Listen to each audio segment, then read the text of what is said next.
All right.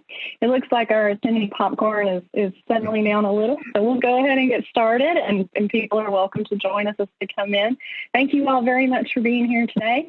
I'm Kelly Jones, Director of Learning and Program Content for NAED, and we are so happy to welcome Dr. William Putsis here. Thank you for being with us today. Dr. Putsis is a professor of marketing, economics, and business strategy at the Kenan-Flagler Business School at the University of North Carolina at Chapel Hill. He is also president and CEO of Chestnut Hill Associates, a strategic consulting firm that he founded in 1995. And he co-founded CADEO Economics, a consulting firm that specializes in competitive strategy development and execution. He has worked with companies throughout the world, most recently developing strategies in China and Europe, as well as the United States. His consulting clients have included companies such as Boeing, BASF, SAF, Morgan Stanley, Owens Corning, John Deere, and many others. So specializing in all aspects of business strategy, he's also published over 30 scholarly articles and 2 books. And we are thrilled to have him join us today to share his insight for these very uncertain and troubling times. So, Dr. Putsis, thank you for being here. I will let you take it away. Thanks, Kelly. Thanks for having me, and welcome everyone this afternoon. I hope you all are staying safe and doing as well as can be expected in these tough times. Kelly asked me to step in and say a few words about what is happening now, particularly the business aspects of what's happening with the current both health and economic crisis. And so I'm going to take maybe about 20 minutes to go through what I see as the main lessons from the past, as well as what it tells us for both the present and the future. So I'm going to shift over, if you don't mind, to a short PowerPoint, which I'll go through some of those comments, thoughts, and then we will then move over back to the video for a Q&A answer. So give me 1 second to bring this up and share my screen. And it will take 1 second. And we will be then good to go as soon as I give that to full screen. There we go. Finally, we're here. All right. So as you'll see there, the kind of title of at least a couple words are advice to business owners economically surviving the COVID-19 crisis.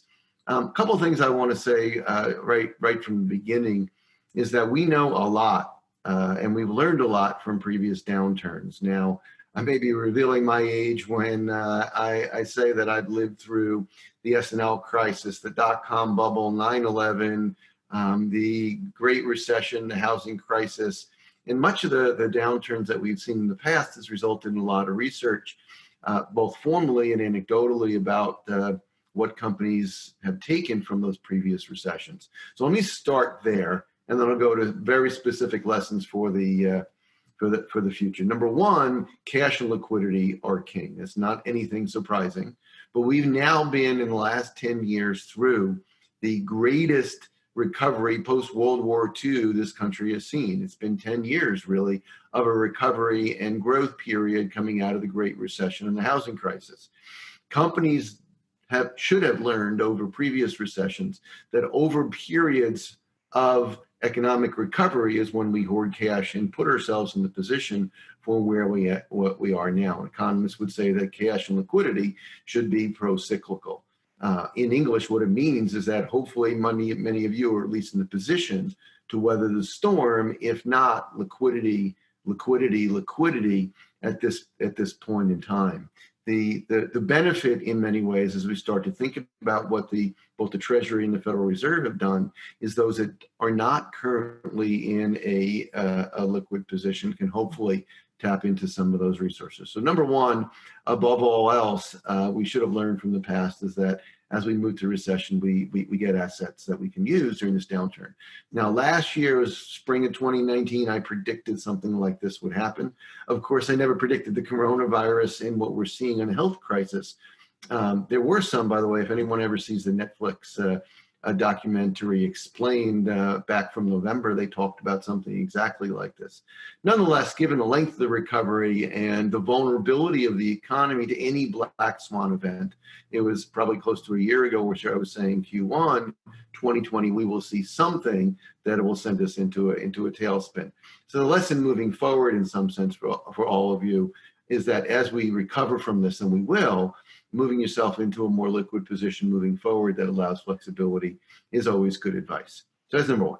The second lesson we learned from previous recoveries, which is a really important one, is that in consumer markets, 75% of those that shift to a lower price alternative during a downturn never come back, never defined as a 3 to 5 year period. In business to business markets, in which most of you are operating today, it's as high as 85% never come back to a lower priced alternative that they leave for during a downturn. If you think about it, the reasons and the rationale should be pretty clear. You find good enough is good enough, and a much lower price point, you're reluctant to move back up the price scale. So the lesson, as I'll talk in a minute or two for today, is fight for share, fight for share, fight for share. Because as you lose those shares, particularly to lower priced alternatives, there's a good chance as the recovery happens, your customers are not coming back, no matter how well you service them. The third is that we're now seeing fundamental shifts in attitude and behavior. What we saw in the 2010 crisis was a shift more and more in consumer markets, for example, to private labels, that had increased and continued over the entire decade.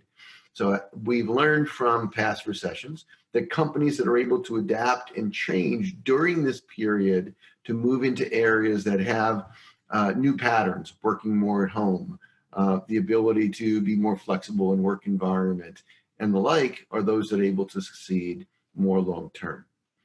Number 4 lesson we learned, and probably the most important one from previous downturns, is that businesses will fail. I hate to say this.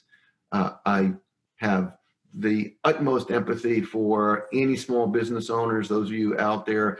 I have spoken with literally hundreds of businesses, both in the hospitality sector through to distributors who don't know how they're going to survive this crisis. One just a week ago, where the gentleman was saying, I had to send 300 people home and furlough 300 people because I couldn't afford to pay them anymore. Just my heart goes out to businesses and many of you who may find yourselves in that position. The lessons from previous business, and hopefully this is somewhat helpful, is that those that do well and actually manage to come back and in many cases thrive out of a downturn, no matter how long, are those that take quick actions, act now. And I'll come more to that as we come to our recommendations in the middle of this session. So the idea in many ways, as we think about what we've learned from the downturn and currently what's going on, is quick and decisive action now can often save the company. We are at the lowest interest rate environment we've seen. The Fed and Treasury are pumping, and we'll see the effects within at least a couple of weeks, the unprecedented amount of funds into the economy that hopefully will get us through this interim period.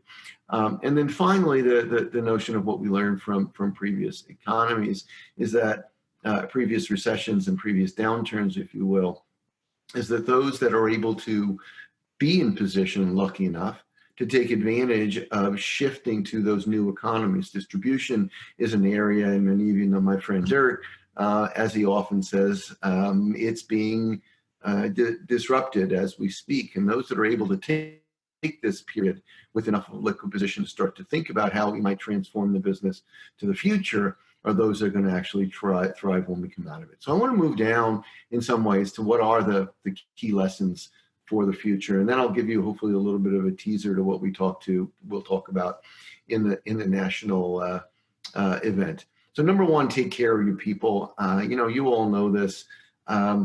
Be in it together. At the end of the day, business is just business, and the people are what matter. Whether it be the health end of what we're going through in the current health crisis, to recognize that we're all family. I saw a thing on the internet where one company, which I love this. The CEO, who had about 270 people under him, and said that we are all going to take 4 weeks voluntary vacation, myself included, and I'm taking the first 4 weeks, that we're in this together, and that's the message to his people. So if you can take care of your people, those that are able to do it well, are those I think also will do well coming out of this recession. Speaking with a friend of mine just over a week ago who runs a large development project out on the West Coast, and he was saying for the people that are in the retail, in the the residential portion of their buildings is that they're trying not to give rent concessions, but rather give them $500, $250 or more Visa or American Express cards to help them spend. So rather than try and give concessions, let's see if we can work together to pump money back into the economy. This is very much going to be a top-down and a bottom-up recovery. The second one, it doesn't mean business as usual, staying the course, paying everyone as usual. I hate to say this, but you need to make the hard decisions now. I have never seen the sudden stop we are seeing now. It was about 2 weeks ago where I had predicted that 20% GDP decline in Q2 was not at all unreasonable. 15 to 20% unemployment was not at all unreasonable. Goldman just came out today with an estimate that made me look conservative. They said a 30% GDP decline in Q2 with upwards of 20 to 25% unemployment in the interim in the short run. My advice to anyone out there that doesn't have enough cash and liquidity to survive with little or no business between now and October 1 should be finding ways to make the decisions now to move into the position where you can. I know the recovery and actually the downturn is uneven. Some of you are doing reasonably well, some of you are not. Those are not. Think about what your business will be like if you can't earn it back in the next 2 months. Can you survive? If the answer is yes, take care of your people first. We'll worry about everything else later. If the answer is no, you're not helping anyone if you keep people on now and end up going out of business later. Make those decisions now that you have to. Again, from past recoveries, we know those that do that now and do it earlier, those that survive.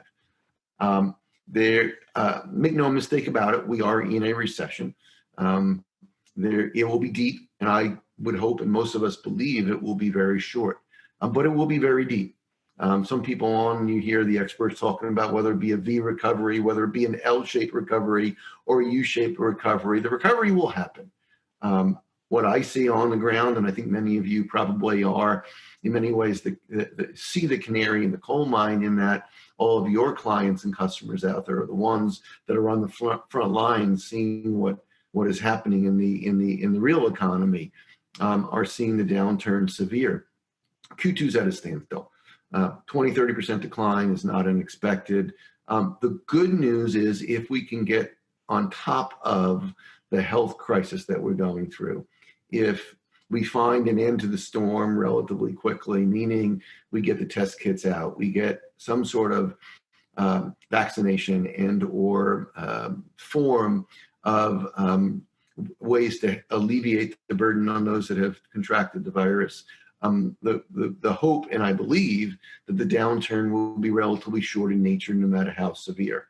Most estimates, in mine as well, is that we're going to move eventually to positive economic growth in Q4, but it likely won't be until Q4, quarter on quarter perhaps, but year on year from Q2 and Q3, it will decline. From the distribution and building industries, as you know, there tends to be a lag on recovery, as spending in these areas are often one of the first to go. Contracts are in place. After those contracts are in place, what happens next is anyone's guess. I know I'm not sounding optimistic right now, and I don't mean to be a wet blanket on all of this, but I want to be real. The downturn is and will continue to be severe. Make those hard decisions now. The good news is that when the recovery happens, it will be swift. If you can make those decisions now to poise yourself and put yourself in the position to take advantage of the quick recovery that will happen sometime late Q3, Q4, you will be coming out of this much better than you went into it. There's a big if there, I know, and each individual circumstances are different. I was told a story on the air maybe a couple of days, 2, 3, 4 days ago. I was in a restaurant not far from where I am now, where the person who was a co-owner of the restaurant was cleaning down the counters and the glass. She said, I don't know how we're paying our rent in this business in 30 days. I don't know how I'm paying my rent next week. I called the mortgage company and they're saying, we can't do anything for you right now. Take advantage of what you can do now, make the hard decisions. Fight for share. The lessons we had before was that those that are able to maintain share are those that will do well coming out of the downturn, as I mentioned earlier. Think right to left. What do I mean by that? The way I think of it is there was a classic story. I don't know how many of you remember the Snuggies, if you still have them, those blankets with sleeves. Great story coming out of the 2008, 2009 economic downturn that many of you in this industry, I'm sure, lived through. I was working very closely with Owens Corning at the time, and they were having a tough time thinking about, obviously, how to manage out of that business. But right in the middle of that period, there was a smart guy by the name of Scott Boylan who was running the company that had the Snuggie. The number one, and yes, there was one before Snuggie, blanket with sleeves, was something called a slanket. The guy who created the slanket was up in New Hampshire, and along comes Snuggie, buying every bit of advertising they possibly could on the cheap, because no one was spending any money on advertising, the big car companies and everything else. And all of a sudden, the Snuggie name became synonymous with blankets, maybe tacky blankets, but warm and cozy blankets with sleeves. He took advantage of the downturn to build his business because he went into the downturn with cash. There may be opportunities for some of you to think that way. When we're up, we will be up and we will ramp up quickly. Be prepared. I don't see that happening until at least the end of Q3, mid to late summer of this year at the earliest. But when we happen, it will happen quickly. You have to be positioned and ready to go, because on the front line, distribution in general, on the electrical side, certainly to a large degree, all of the pressure is going to be focused on you all to make it happen. If you're not ready for it, the business that you may have happened won't be delayed, it'll be given to someone else. And so thinking ahead to that recovery and getting yourself ready now is probably a good advice. Question I'll ask you all that probably is the number one question I would recommend you address before we do anything moving forward. Where would you, and by the way, that should say, where do you want to be, not me. Where do you want to be in October, particularly October 1st? Think about the following. Q2 may be a wash. Existing contracts fulfilled, some production and distribution delays. Q3, more of the same. As Q3 comes towards a close, we might see some more ramping up of business, in particular in the building industries and elsewhere, and we may see a pretty quick uptick in early Q4. If that happens, and that's a big if, there's a reason why forecasts are that, just forecasts. Where would you want to be come October 1?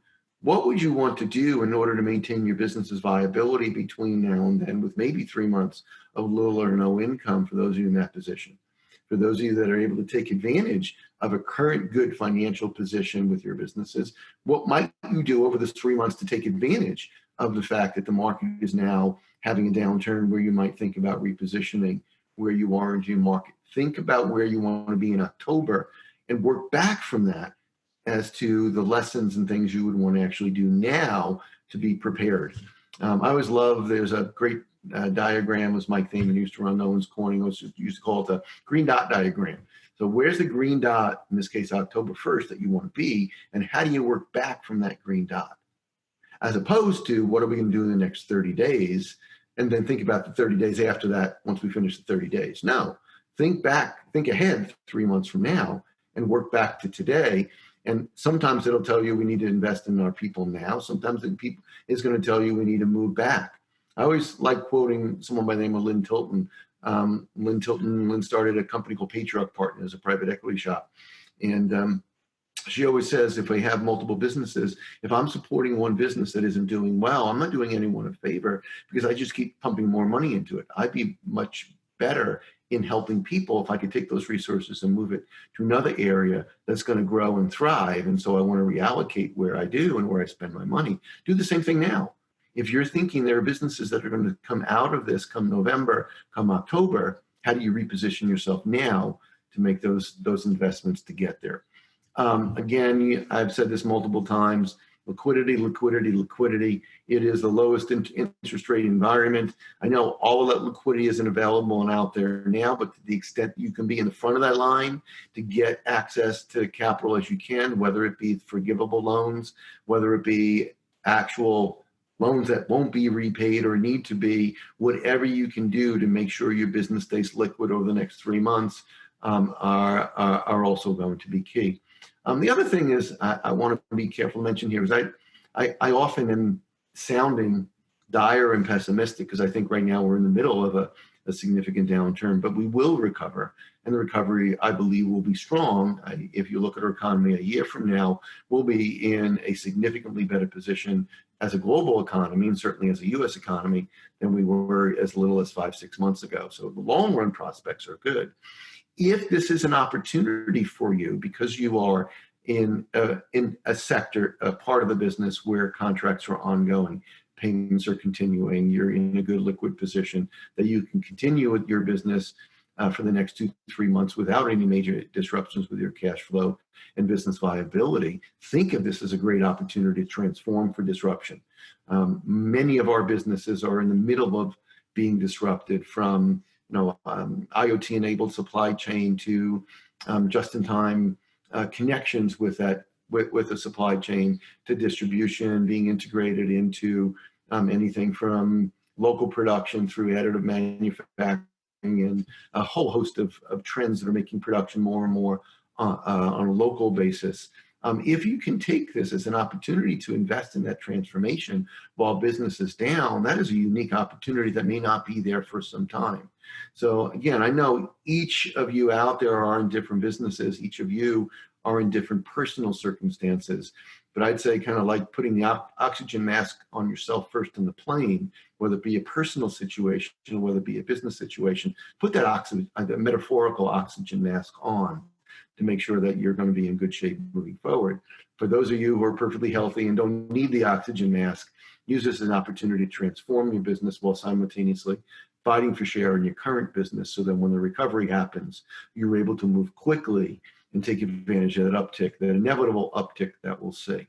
I will kind of close this portion. I have one or two things I want to do before I turn it over to Q&A.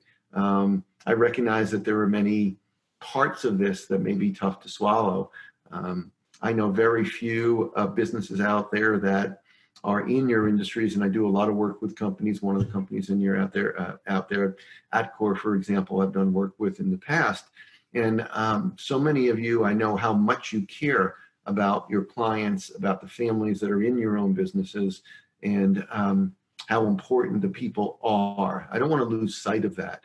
But with that said, I want to help you think about what you can do to make sure that those families are in better position, that your people are in better position come October, come November, come December. All right, a couple of things I want to do before I turn it over to a general Q&A.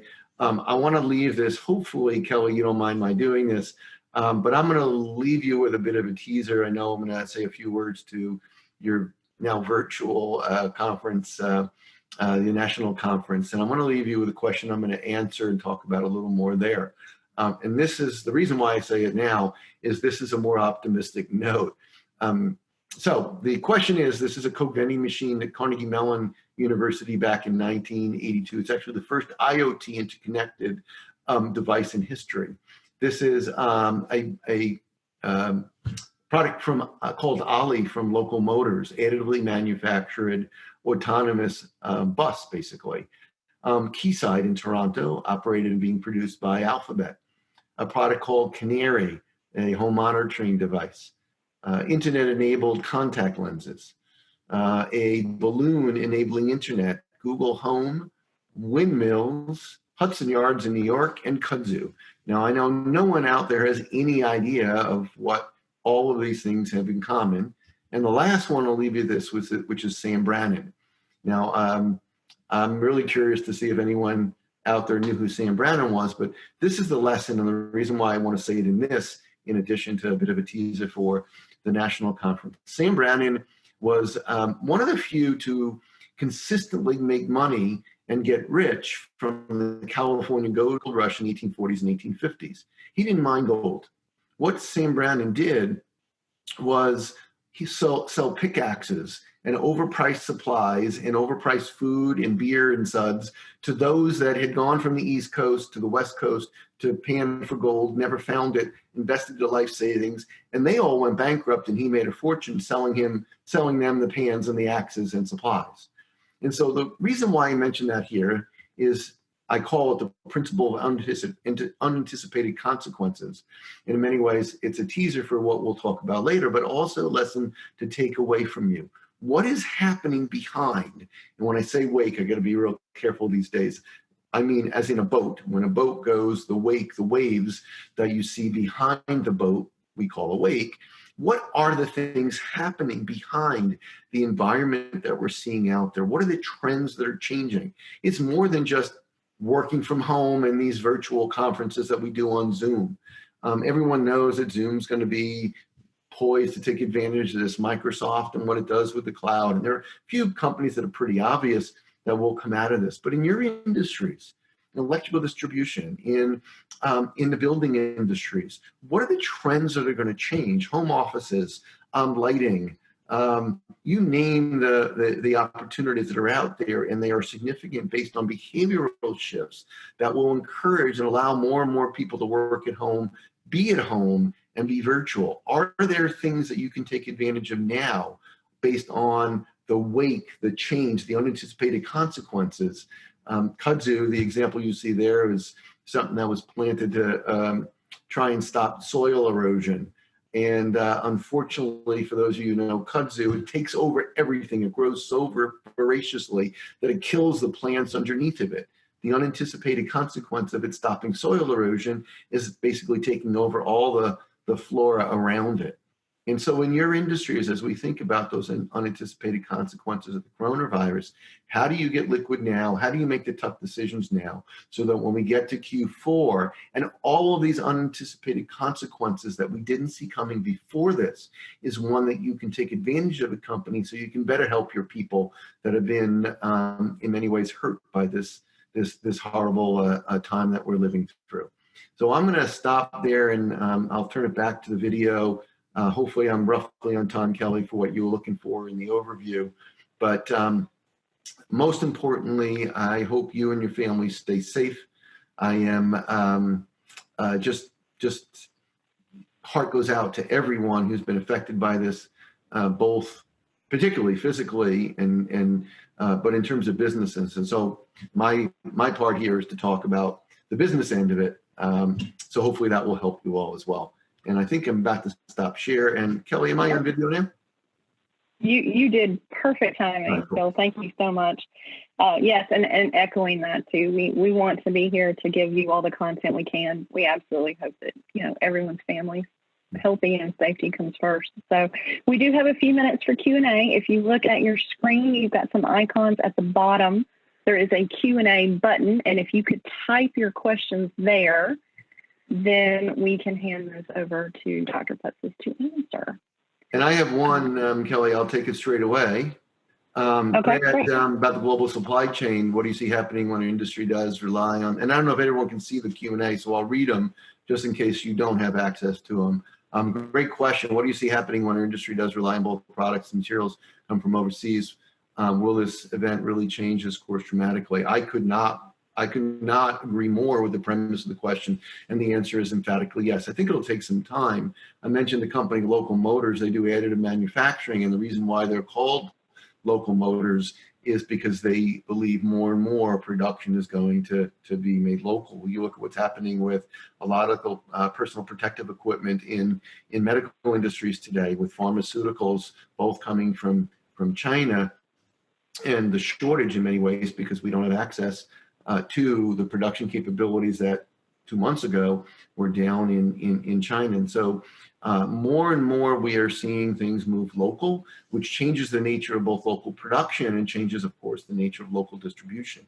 I've asked the CEOs of 7 different companies, 2 in your industry, in the last year. And the question I've asked is, in the advent of IoT interconnected supply chain, additive manufacturing, CAD/CAM systems integrated with design, advanced robotics, have you started to move more production from overseas back home? Every single one of them, without exception, have said, yes, we already have, and looked at me like it was a dumb question. So I believe very strongly this will only accelerate that. And if you think about the trends, those of you out there that can take advantage of, that's one big trend in your industry that will shape in many ways both building products, electrical, and particularly the distribution side of it. Okay, so second, the next question I see up here, you mentioned that we know that customers who switch to lower cost solutions tend to stay with those solutions after a downturn. Do we know from the past, do customers that switch to lower quality solutions tend to stay with those lower quality solutions? The answer is yes. It's interesting because so there's a whole line of research that came out of the 08, 09, 010, 2010 downturn. And the initial wave of that research focused primarily on consumer markets. People like Monique de Kempe out of the Netherlands had done some really good work. And that was pretty clear that 75% of consumer markets, as I mentioned. On the physical products, the subsequent research said about 85% on average, give or take, varied by industry, shift. The question, however, is about those physical solutions. All I have is about the solution side of it. The only thing I have, there's no empirical evidence that I know of from the academic research, but I think those relationships are so important, and at least the anecdotal evidence, and I think many of you are probably familiar with, the more and more you have a solid relationship with your clients, the more and more likely they are to come back and the less likely they are to leave. So on the solution side, those relationships, as you know, are paramount. What I do, and much of what I do in addition to my academic side, is I do executive teaching and what I call boot camps and consulting.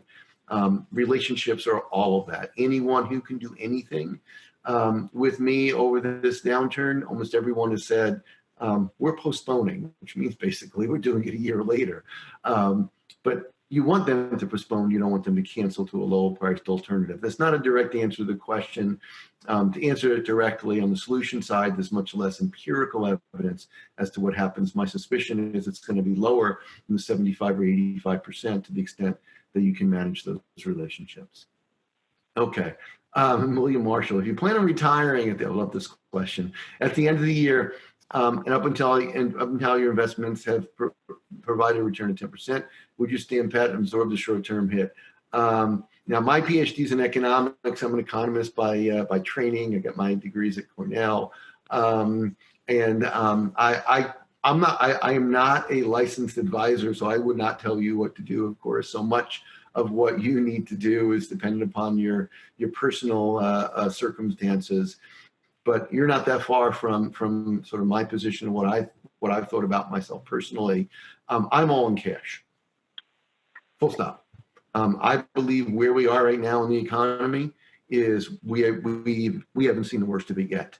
I was just commenting today, for example, the NASDAQ in October 2nd of 2019 was at 7,200. The Dow was at 26,700, I believe it was. The NASDAQ just exceeded that. There was no new information to result in the run-up in the NASDAQ, really, from the 7,200 to the 9,800 that we saw, and the Dow up for 3,000 points. In many ways, what we've just seen is the froth taken from the market. So that's a long-winded way of saying is, given that I'm all in cash, anyone with a short-run horizon, I would be exceedingly cautious of what I do and when I jump into the equities market in particular. The danger, of course, is pulling out now when you're in the middle of a downturn. I believe a year from now, we're going to be back where we were as little as a month or two ago. So if your time horizon is more than a year, probably you're in a much better position. Okay. Let's see. By the way, I know I didn't answer that question directly because so much of it depends on individual circumstances. Hopefully, I've answered your question a little bit by at least telling you what I've done. My time horizon's about a year, and right now I'm on cash and standing pat. I believe the downside risk is much greater at this point in terms of personal investing than the short run upside risk.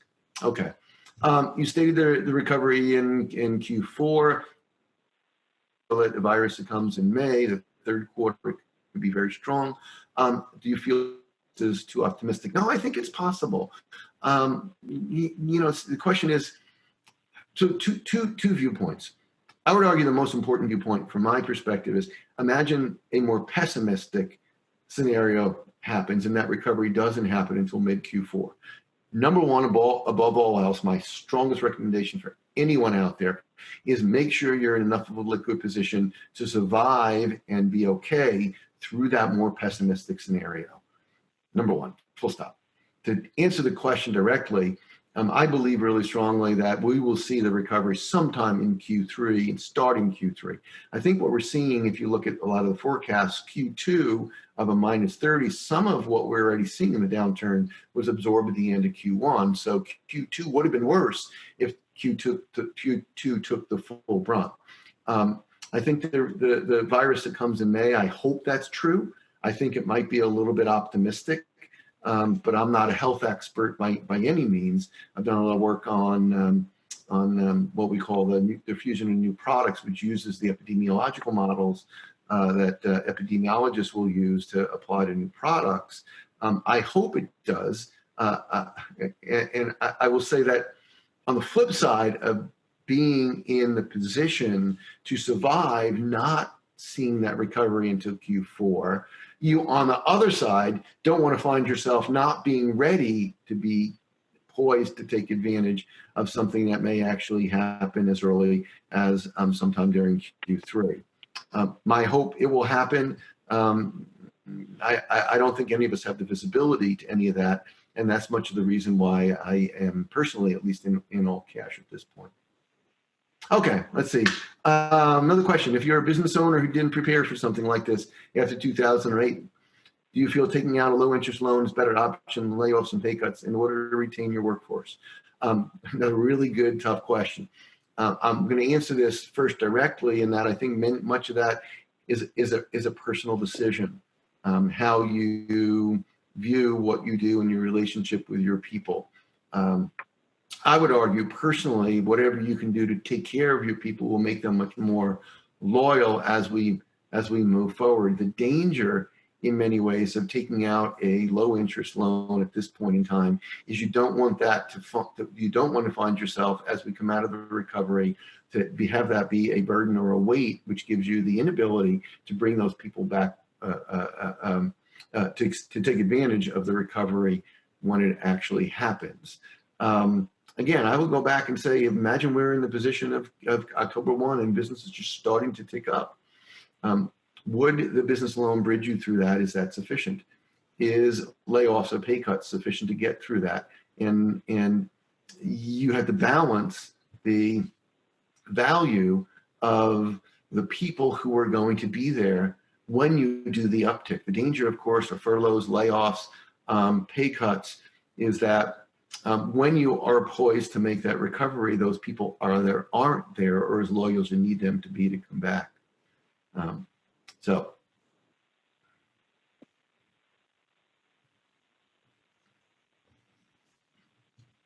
I love that. Let me build on this a little bit, Kelly, as we see about the questions. It's tough. It's interesting because so much of what we're going through right now is dependent upon individual circumstances. And the questions, I think, in many ways are a testimony to this.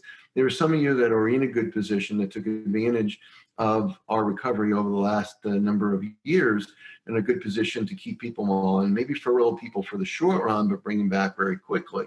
And based on an example of that last question, there are some of you that clearly are not in the position to take advantage of where we are, and probably in the majority of businesses out there are not in the position to take advantage of the downturn because they're not in as liquid position as they might have been.